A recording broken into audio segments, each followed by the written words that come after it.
So, how many of you have heard of chromosomes? Parmade? Some of you have heard. How many of you have heard of genes? John? How many of you have heard of genes? How many of you have heard of DNA? Okay. Okay. So, a lot of you have heard of DNA. So, that's what I'm going to talk to you today about. Us, our DNA, what it can tell us. Okay? So, I was a student like you all, long time ago, 25 years ago. That looks a very long time when I said 25 years ago. It's actually more longer than that. I was an A-level student, 27 years. So that's long time ago. So, and I was wondering what do I want to study, and I thought, okay, I will do medicine.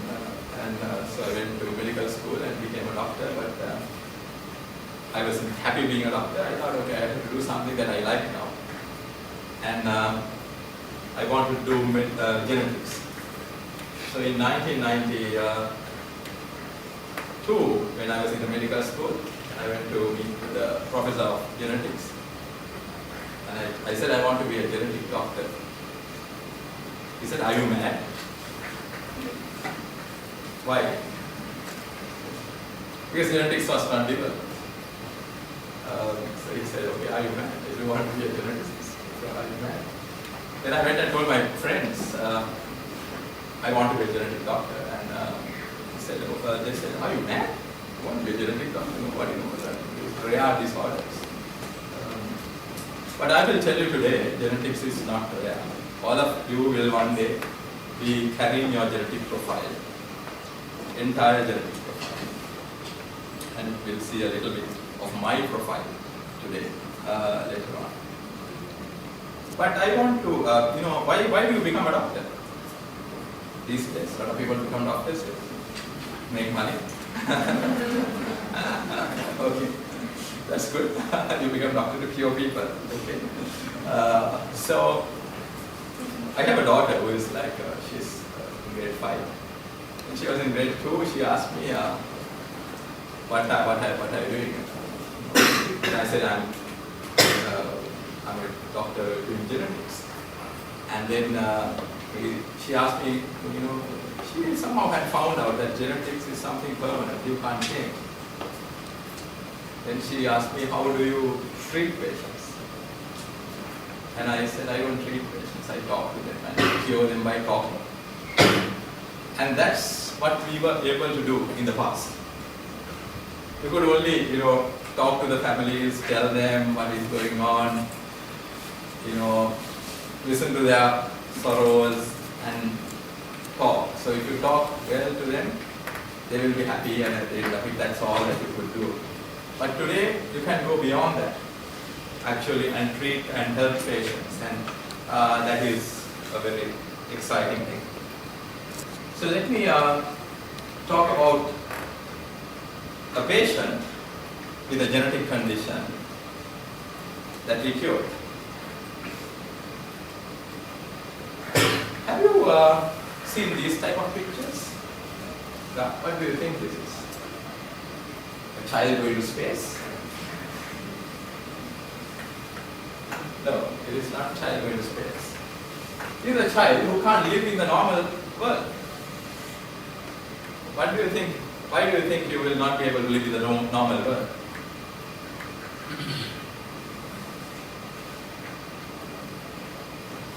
What will attack you if you go out to the normal world? All the infection out there will attack you. I mean, as you wait here, infection is attacking you. All the microbes, bacteria, fungus, viruses, they are all attacking you. But how are you waiting like this? Because you have an immune system. Yeah, that's right. You have an immune system. Immune system is protecting you. ප්‍රතිදේහවලින් වහගෙන ඉන්නවා. මේ bacteria වලට, fungus වලට, virus වලට අපිට attack කරන්න වෙන්නේ. If you don't have that protection, then you can't live in a normal world. So these are children like this. They can't live in a normal world because their immune system is not working. So the only way, long time ago, they could live, if they lived long enough, was like this, inside a bubble. Inside a bubble. So they are called bubble babies. So he is a bubble baby from Sri Lanka. I don't know whether you read newspapers. There's a newspaper called the Sunday Times. This child is very famous in Sunday Times. I'll tell you the story. His name is Sanjana. I don't know whether anyone heard. But Sanjana has a problem. His immune system is not working. What are these? This is a cell on this side, and those are chromosomes. How many chromosomes do we have? There are 46. 23 from the mother, 23 from the father. That's how we got it. And those last two chromosomes are the X and the Y chromosomes. Now all the girls here have two X chromosomes. All the boys here have X and a Y. So what do we have then? So therefore we are different in that way. If you have X and a Y, you become a man. If you have X and X, you become a woman. But it can be the other way around also. There are certain women who are X and Y. There are certain men who are X and X. That's also possible. Those are rare things. I have seen people like that. But they'll be normal males. So, usually it is X and Y for a man and two X's for a female. But there can be other way around. But there can also be super women, They have 3 X's, 4 X's, 5 X's. I have seen them. And of course, there are also women who have 1 X. But there are unfortunately no men who have 1 Y. But there are men who have 2 Ys, 3 Ys. Those are all possible. And in school you study cell division, right? 2 types of cell division. Mitosis and meiosis. So go and think of how can all these variations be created. It's very interesting. There are people out there who we see on a day-to-day basis who have this, but they are the male or female. You have no way of finding out unless you do a test. You can take blood and study chromosomes. We do it in our lab every day, thousands of people every year, and we give various reports. So now, what's happening in Sanjana? In him, he has a problem in his X chromosome. And where did he get the X chromosome from? He gets it from his mother. Boys get the X chromosome from the mother. And they get the Y chromosome from the father. Okay? So he has a problem there. So if you unwind that chromosome, what do you have inside that chromosome? A big DNA molecule, which is arranged as a gene. And in the gene, what do you get? These 9 nucleotide bases. A, B, C, D, all those are what will be there in the gene. So, what's happened is that there is a change in one of these bases. I'll show you that in a little while what he has. But he has a change in this base. So now what's happening? So if you look at this family, that is Sanjana's father. On the other side, that is Sanjana's mother. Then you have, when they have children, there are 4 possibilities. If you look at the chromosomes, the X and the Y chromosomes of the father and the mother, you can see In the father, there is a normal X chromosome and a normal Y chromosome. In his mother, she has a normal X chromosome, but also abnormal X chromosome, where there is a genetic mutation. But why is she not affected? The normal one is protecting the abnormal. So that is why she is not getting the illness.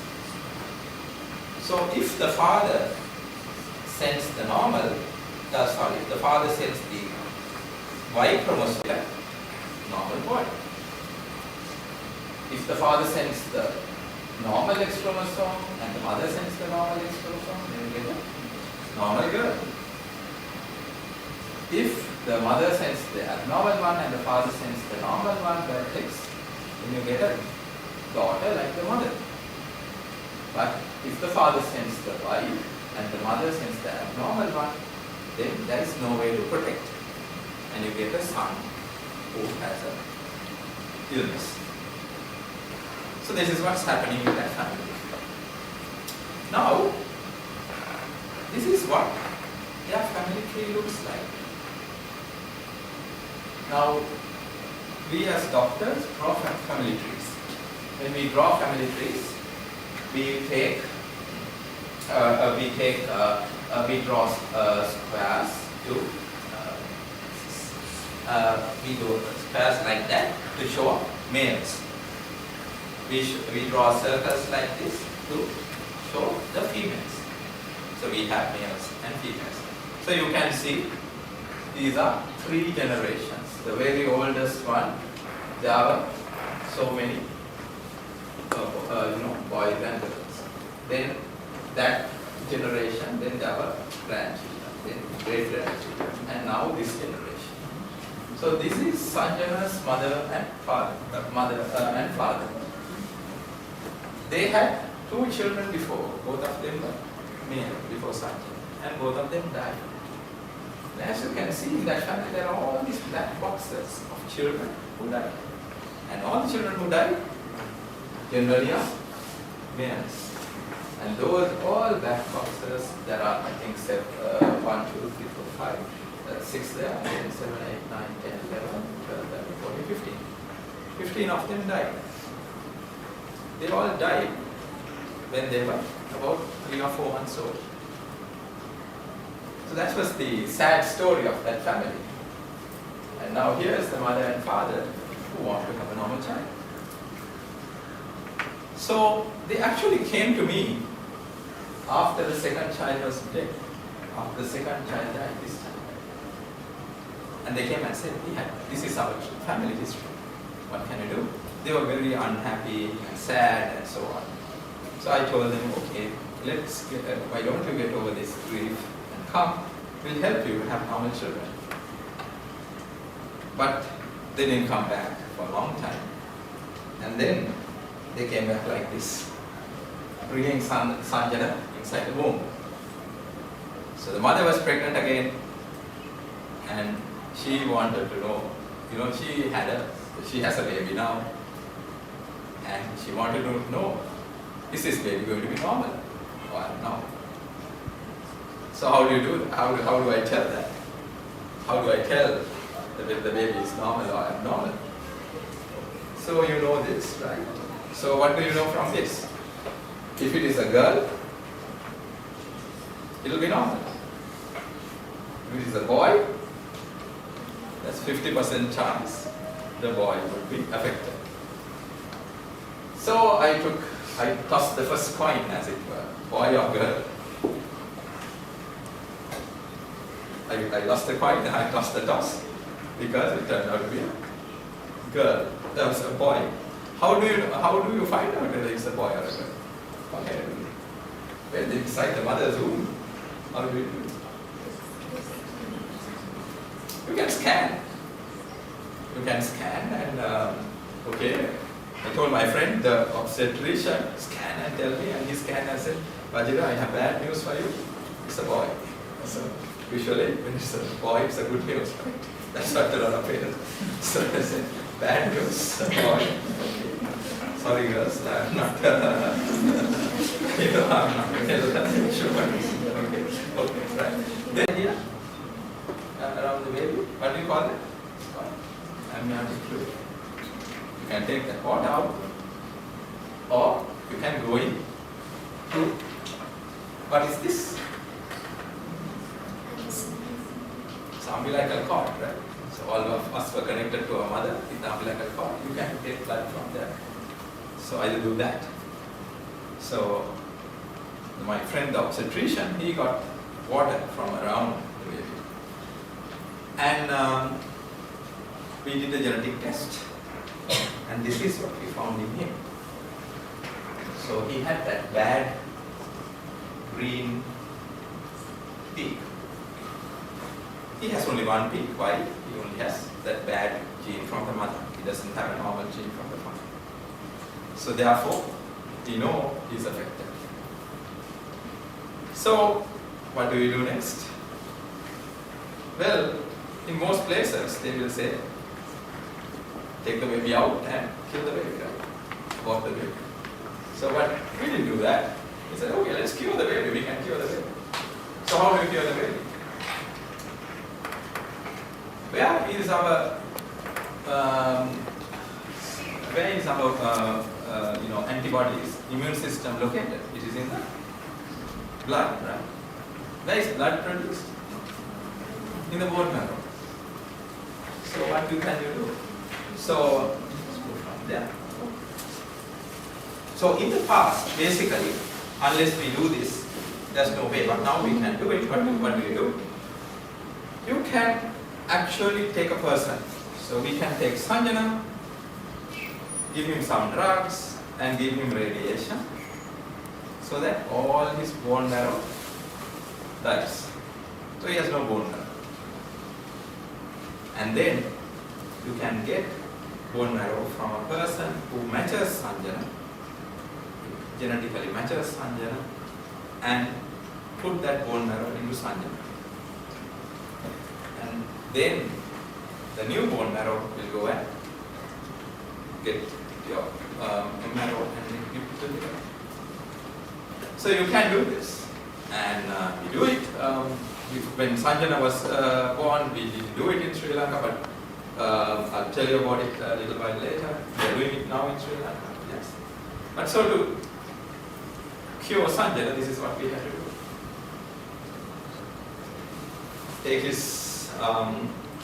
Take his marrow out, put bone marrow in, and let it grow.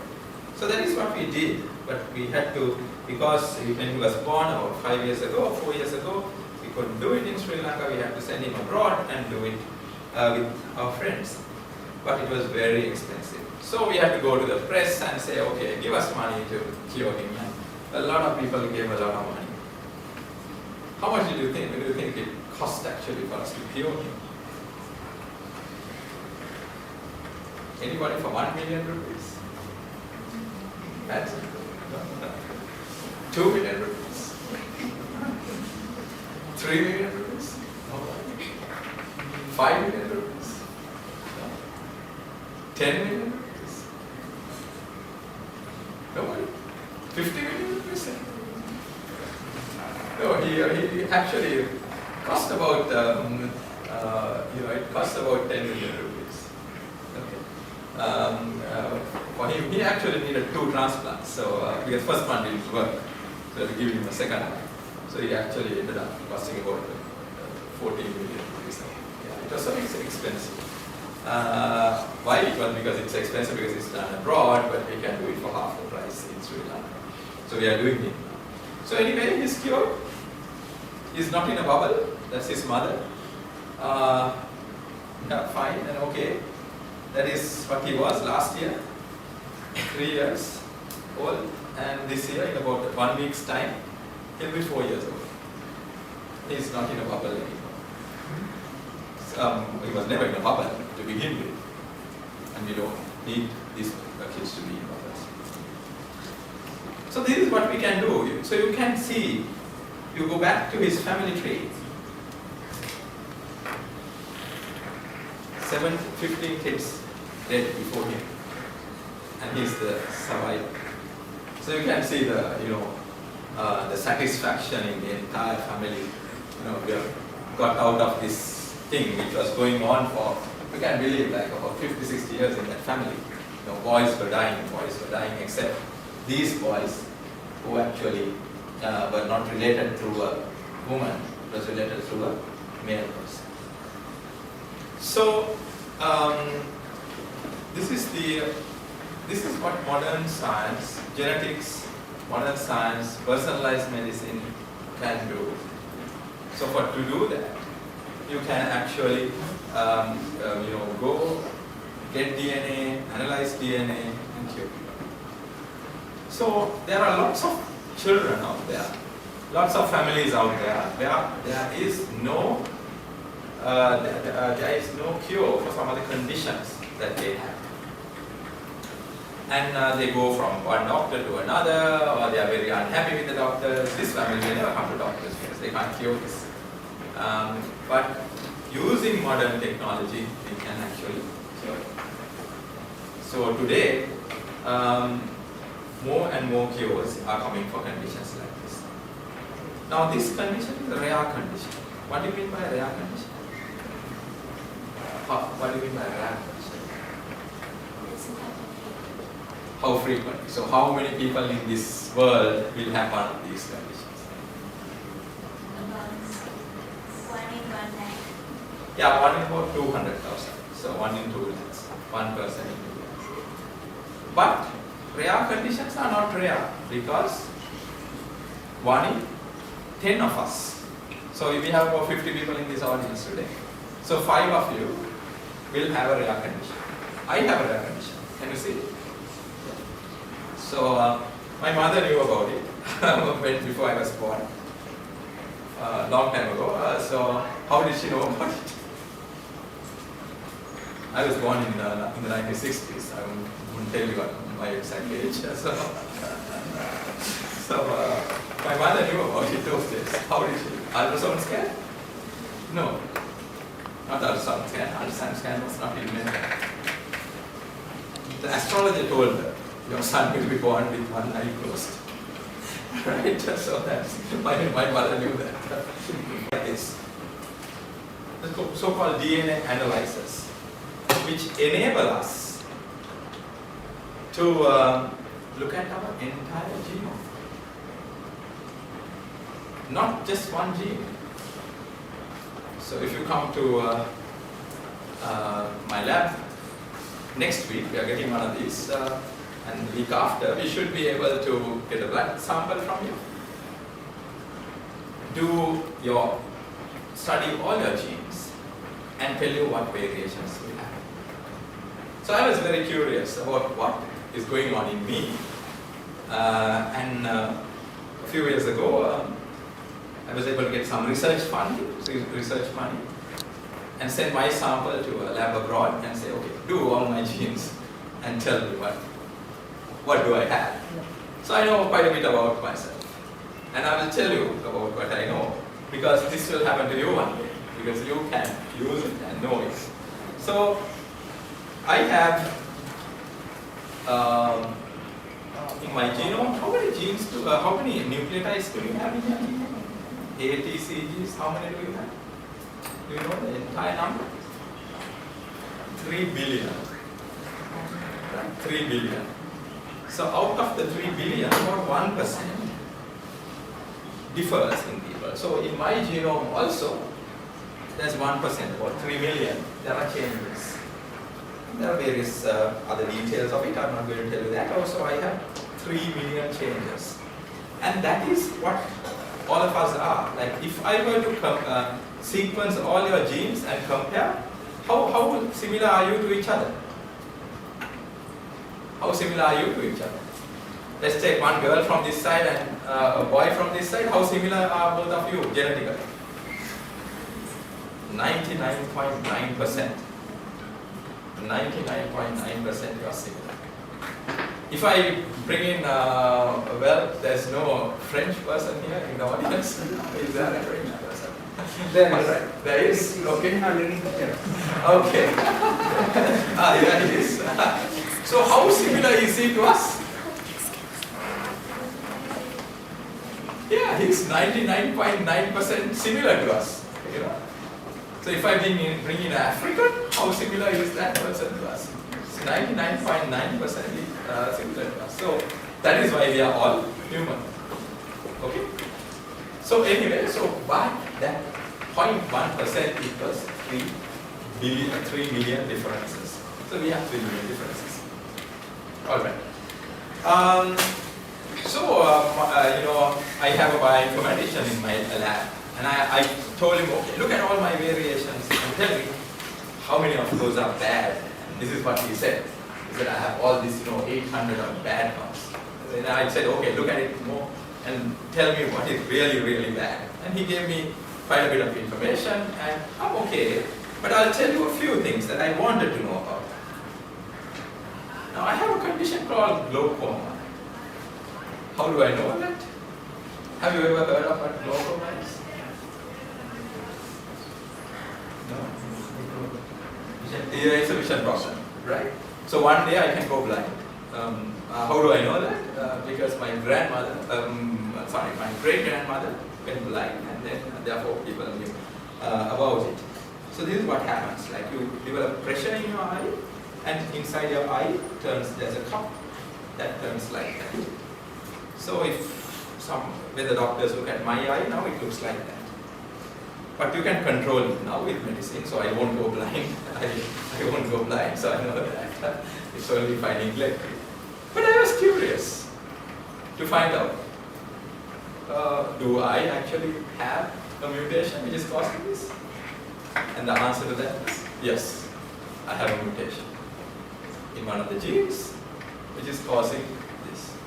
So I know what is happening, why have I got that. So one day, if the scientists find a way to correct that change, then I will have a cure. And the way science is moving, that is possible. That will happen. I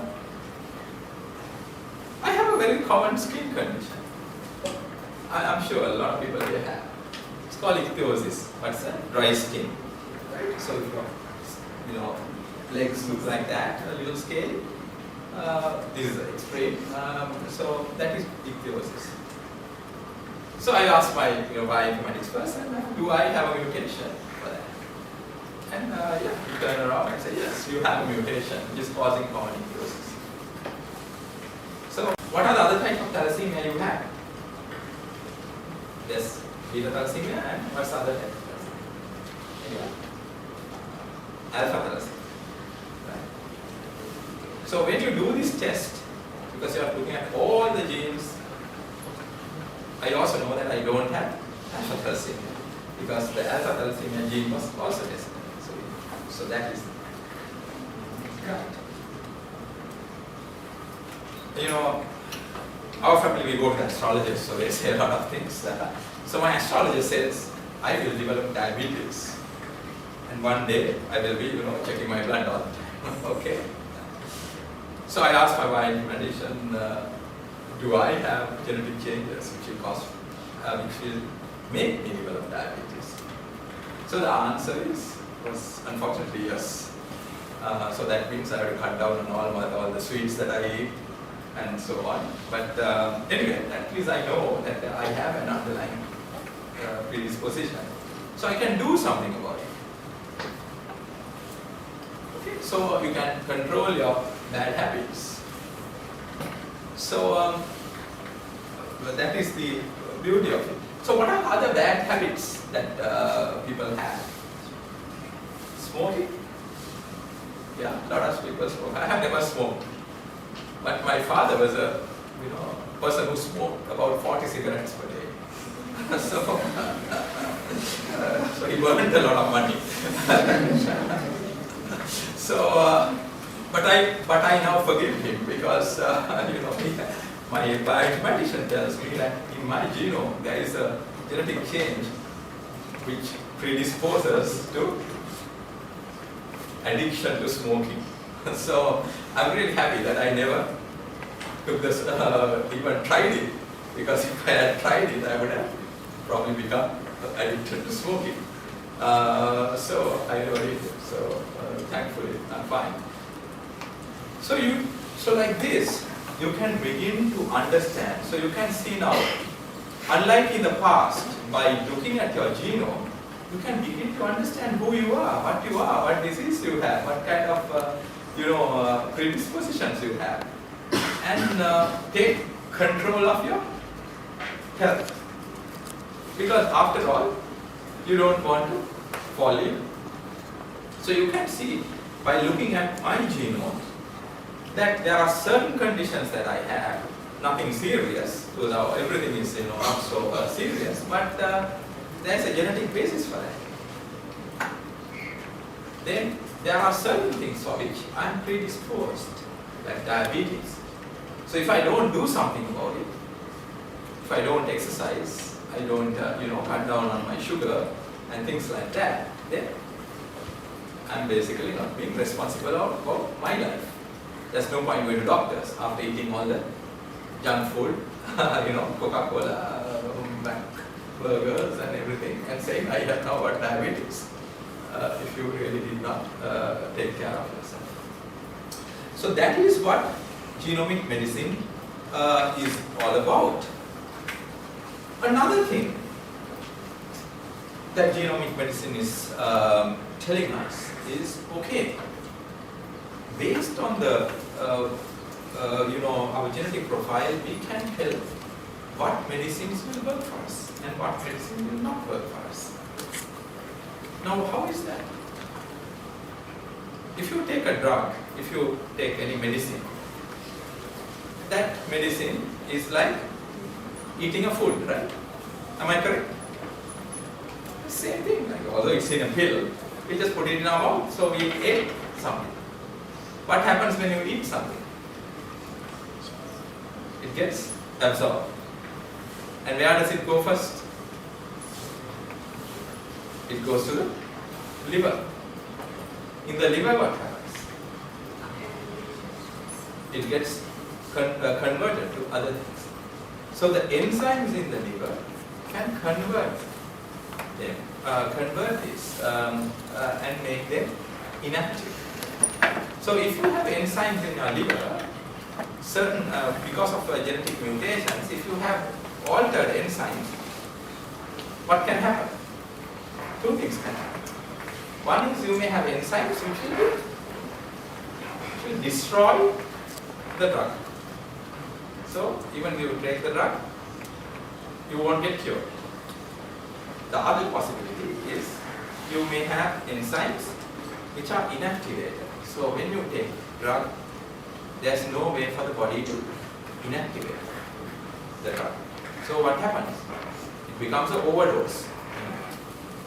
And then you get other illnesses as a result.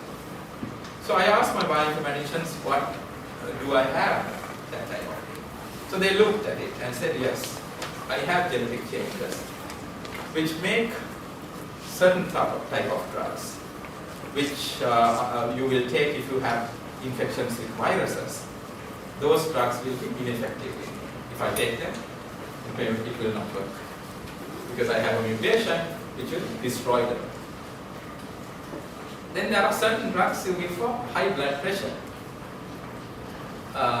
So I have a mutation which will destroy those drugs as well. So therefore, if I have high blood pressure and I take that particular drug, it will not work for me. So now I'm beginning to understand more. So with this information, although I'm a doctor, if I also feel, if I fall ill, I'm not going to treat myself, I'm going to go to another doctor. Right? So the one rule of doctors is, you don't treat yourself. If you're treating yourself, you're a fool. Because, you think this is the best thing for you, and you will kill yourself. So you always go to another doctor. So that's what I do. So, but if I were to go to a doctor in the future, I will tell you, these are my mutations for the drugs. Therefore, please, if you're prescribing, prescribe something else. So I have 63 of those mutations. And there are about 60 drugs which will not work for me or will become toxic. So I have shown you then a different perspective altogether. Now we have our genome in our hands. And actually, this is a smartphone that I use. I can carry all my genetic information in the smartphone. And all of these things that I am telling you now, there are apps. You can get your DNA sequence, put it into the app, and with the app, you can find out all of these things. So correcting the genes, gene therapy. Who is the first child in the world or first person in the world to be treated for gene therapy? Well, it was a Sri Lankan child living in America who was treated in 1991. Surname is Disilva, I keep on forgetting her first name. She had a condition like Sanjana, where her immune system was not working, and she was the first person in the world to receive gene therapy. She unfortunately died last year, I think after living for about 20 odd years. She died. But she lived a normal life. So unlike in the past, rather than saying genetic change, abort, now you have a situation of genetic change, let's treat. And as you can see, when you really dig into the genes of all of us,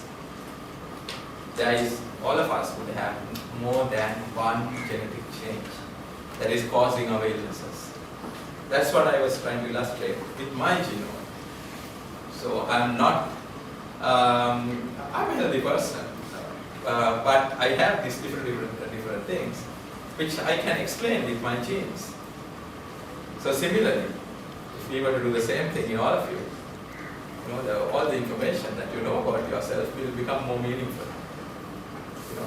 And that is what we will be doing in the future, and we'll be using in the future. So how much does it cost to do this? Today, how much does it cost to actually look at all your genes? There are machines available where you can do it for about 150,000 rupees. So that's 1.5 lakhs. It's not a lot of money, right? You will find out in the past, in the future, it's not a lot of money, 150,000 rupees. But the future is that this will become even cheaper. 10 years ago,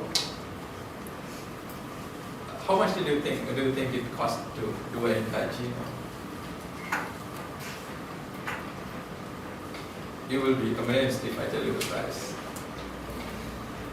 It cost about 400 billion rupees 10 years ago. But now today, just 1.5 lakhs. So you can see another 10 years. What is the prediction? Free service offered by Google. Right? That is the prediction. Because why do you want it? Why? The value, the technology is becoming more efficient. So the value is not in actually sequencing, but in interpreting and using that technology. So interpreting and using. So the message is, in the future, there will be a lot of jobs for those who know how to interpret genomes. So, if you are planning to take on a career in science, think of a career where you will be doing that. Either a genetic doctor or who interprets genomes. I was referring to it all the time when I said I was going to buy bioinformatician. So bioinformatician is someone who understands the science as well as informatics, who can analyze the genomes. So that is a definite, exploding job of the future, bioinformaticians. So if you have good science skills, good computing skills, try and merge them. And think of, obviously everybody would like to be a doctor, but develop the skills, the other skills as well, so you can, interpret genomes. And today, the biggest problem that we have is a lot of doctors can't interpret this data and tell their patients what it is. So we are finding it very difficult to, use this information with the doctors. Nowhere in the world, even in advanced countries like America, you can't. Doctors don't know genetics because they passed out long time ago. They're old doctors, old people, and they didn't understand genetics, or they didn't teach genetics in medical school today. So now everybody has to get new training, as it were.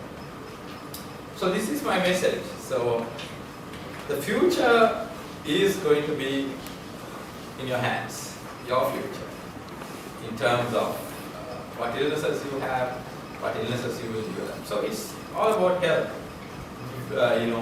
maintaining a healthy life. And that will become easy because you have your genome in your hand, and you will be able to tell what are the illnesses you are going to have, what are the illnesses you are predisposed to, and if you have a particular illness, why are you having it, what is it in which case it is causing it. And of course, if you are going to the doctor and asking for treatment, you will be able to tell the doctor, well, these are the drugs which don't work for me, therefore don't give them to me. And the doctor will be able to look at it and give you a drug that will work for you and cure you. The reason for that is, the final message is that there are a lot of drugs which don't cure us, and that is why there are common illnesses going around in the world. And that's why a lot of this diabetes, hypertension and so on is very, very prevalent in the world.